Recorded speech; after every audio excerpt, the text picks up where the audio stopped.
Dans une vidéo précédente, nous avons vu l'arnaque du 777 plus puissant que le 666, donnant pour différence 111, dont les trois chiffres 1 ne font plus qu'un lorsqu'ils se superposent.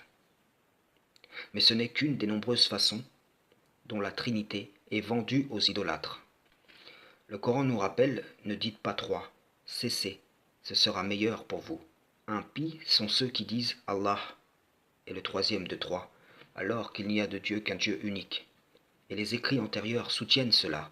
Shema Israël, Adonai Eloheinu, Adonai Echad. Le Coran vient en rappel, en confirmation de ce qui était déjà connu et reconnu. Le Créateur est un, il n'a pas d'associé.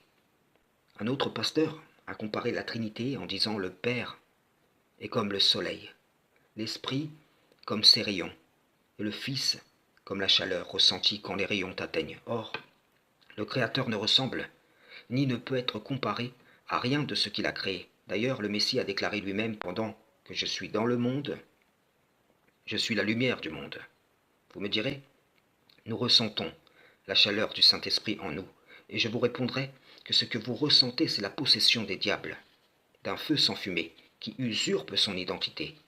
Ceci me permet de basculer sur une autre ruse où le prédicateur dit, cette fois, pour légitimer une prétendue vraie Trinité, que la fausse Trinité serait composée du Père du mensonge, de l'Esprit du monde, son faux brillant, et du Fils, le corps charnel, de sorte que la chair portée vers le faux brillant animé de l'Esprit du monde sert le Père du mensonge.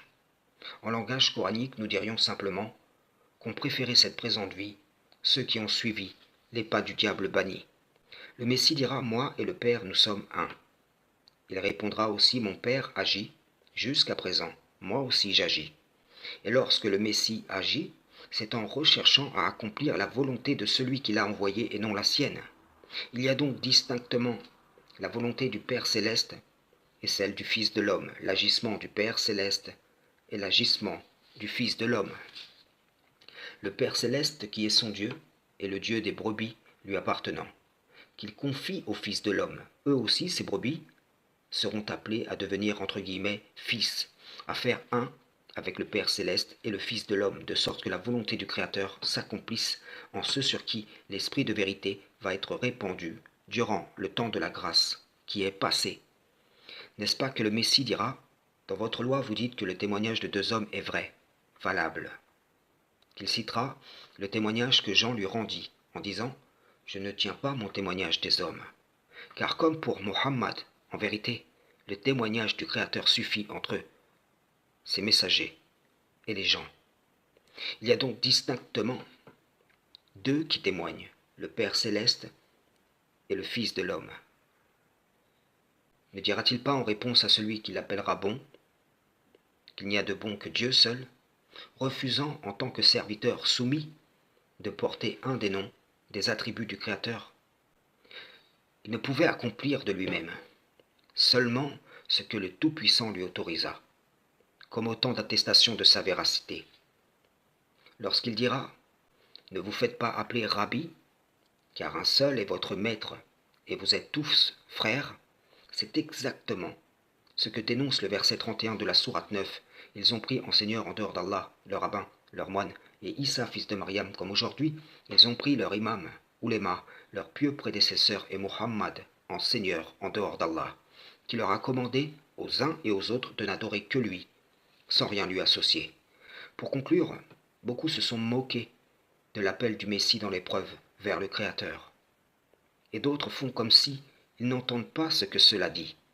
C'est ici l'attestation que seul le Créateur sauve. Il entend la prière et il délivre des angoisses. Ésaïe 45. Je suis l'Éternel. Il n'y en a point d'autre hors de moi.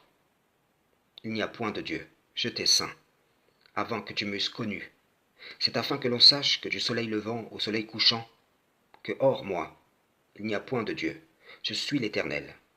Il n'y en a point d'autre. Je forme la lumière et je crée les ténèbres.